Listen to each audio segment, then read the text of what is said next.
Good morning from day 3 on my Peru adventure. I am coming to you from our second hotel, and this is the little courtyard that is right next to our dining area. Whoops. Yesterday I saw hummingbirds out here on this bush.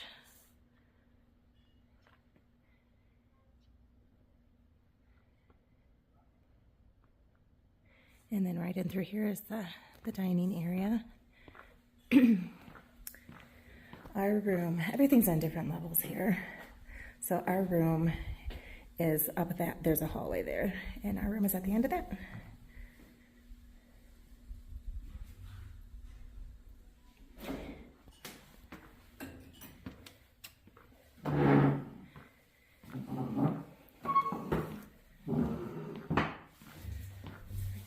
Breakfast here.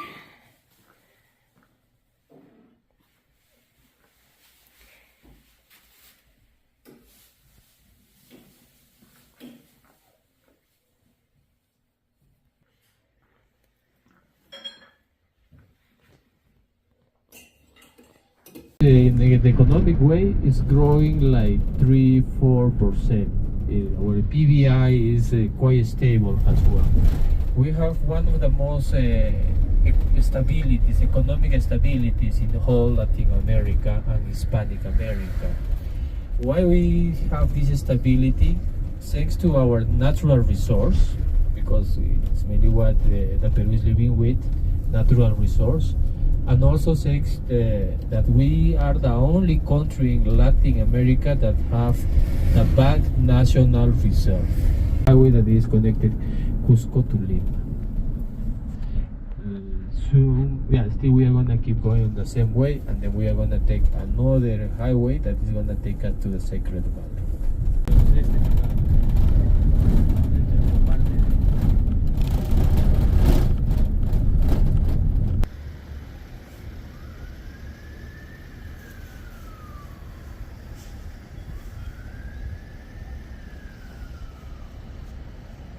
This is Urubamba. This is the biggest town inside of the Sacred Valley. So the Sacred Valley. And then the canal that you see your right, that is with the running water. This is also the canal that is coming also from the Inca time. So mainly what you are gonna see in this town, most of the buildings are still from the Inca time. I'm saying most of those buildings are like 200, 300, 400 years old.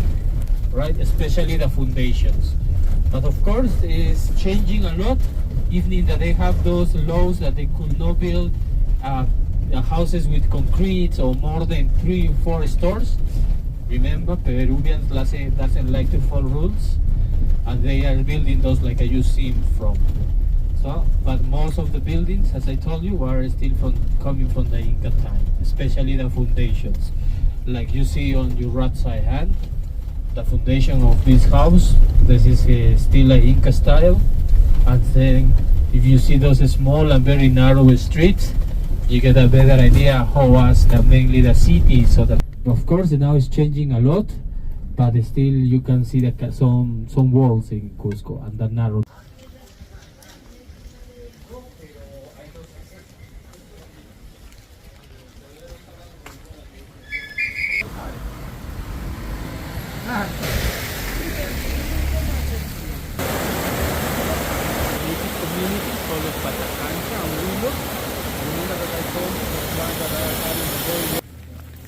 Boleto turístico en mano.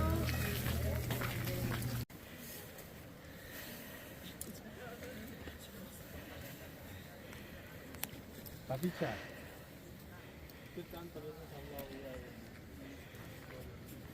Se ha hablado un poco. Le hablé un poquito de llegada de los españoles, guerra civil. Nada muy profundizado porque también ahí yo meto más floro en Machu Picchu. Ollantaytambo, no he hablado mucho de Ollantaytambo. So that means they get enough cold to freeze the place. But maybe I have potatoes that they are gonna freeze and preserve in one temperature. But maybe they need. I have another crop that they need to preserve. You need to find the book called Architecture of Ollantaytambo by Jean-Pierre Protzen. Can you say that book again? Architecture of Ollantaytambo by Jean-Pierre Protzen. It is going to be actually a nice researching on how people used to work, or how they maybe were able to split the rocks and also drag them. Yeah, Jean-Pierre Protzen. Gracias. All regular, it's the same. Yeah, it's interesting. Sorry, you're fine. It's a hypothesis that tells that they perhaps used to cut this with, first of all, animals, tribes, the insides, the intestines, which is also something that they used to work with when they made ropes. Yeah, and then they just were having one person there and another person in this side just to cut it with some quartz inside helping it. Yeah, it is hard to explain actually. It's not it's a basalt. It's a very hard type of rock, so it's not that easy. What we know is that in many places we have the proof of how they took advantage of natural fissures, natural fractures, just to open this, working with changes of temperatures as well. Yeah. So yeah, actually, it's part of the mystery. We are always having some scholars that are going to try to explain how they were able to do this kind of things during these times. Yeah. Yeah. I'm so nervous now.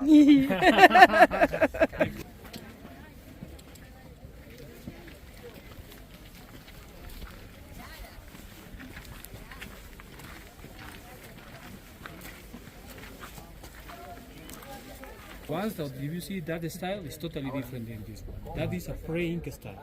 So that means, and if we are gonna go up there, you will see that still they make their own temples in different ways, using more stones and then plaster.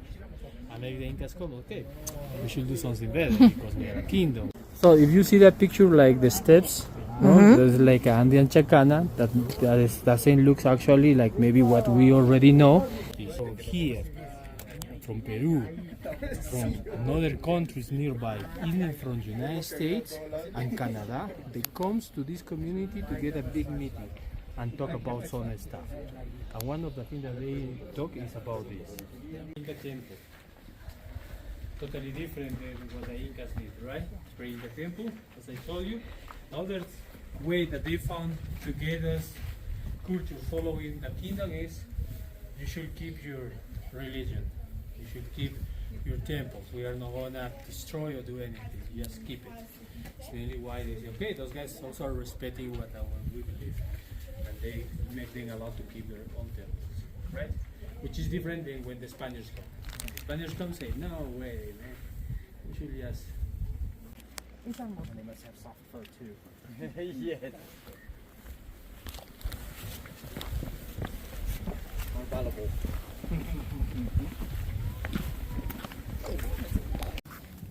Even in Peru, for those who have followed my Appalachian Trail hike, we saw lots and lots of those.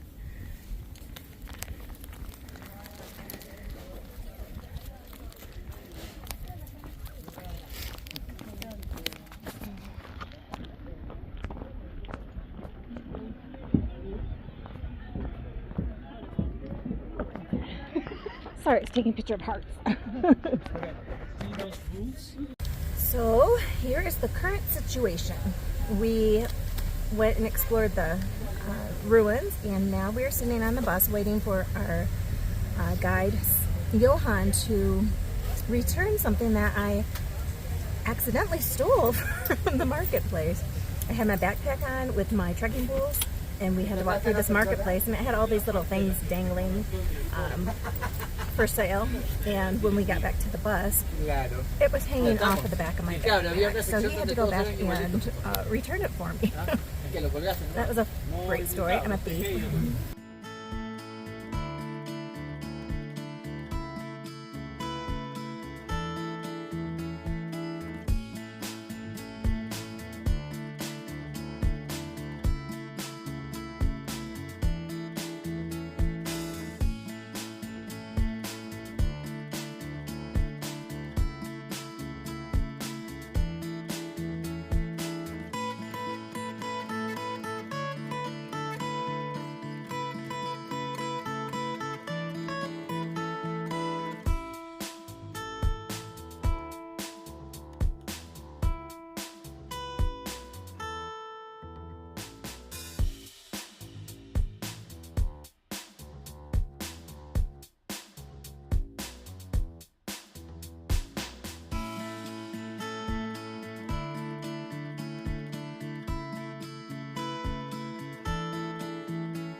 So what we have here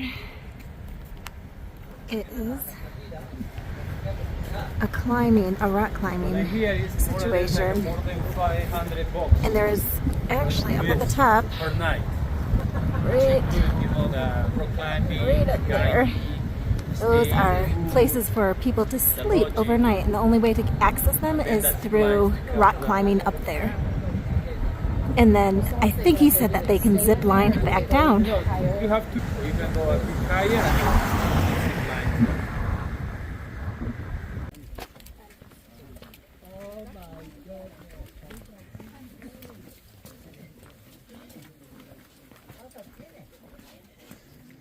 Wow.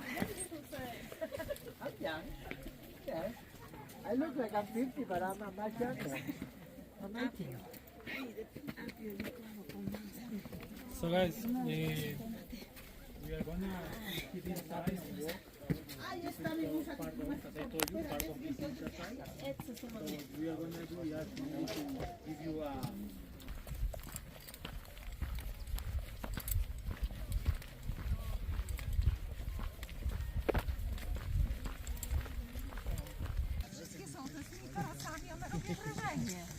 Tak, bo to taka zielona trawa i to zieleń dobrze. No.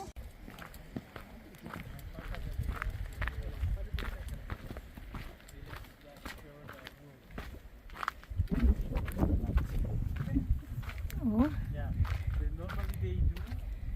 The shearing normally need to happen at the beginning of our rainy season, right? Why at the beginning of our rainy season? Because rainy season is not that cold, right? Plus, has for instinct, they are going to start to grow the earth or the roots really fast, faster than natural races, to protect their bodies. That's why. We came from way over there. Especially in the south of Cusco, we are riding those ones. Big.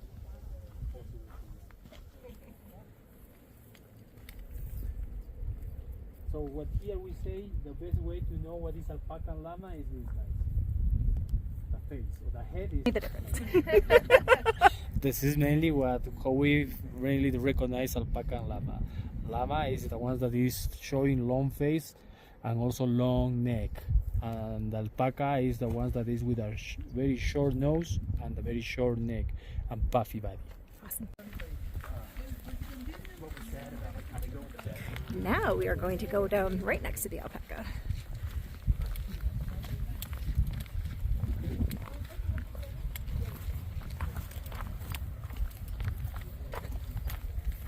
Oh, he's inside the little room.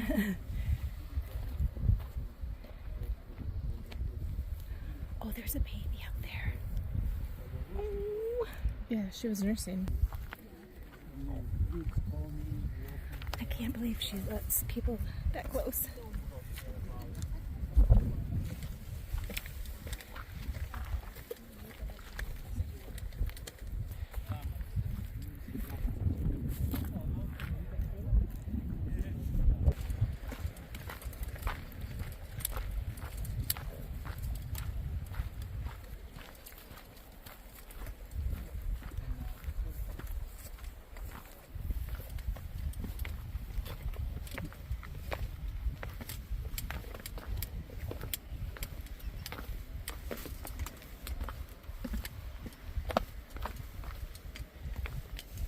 Those are slippery, Holly. Oh, I see.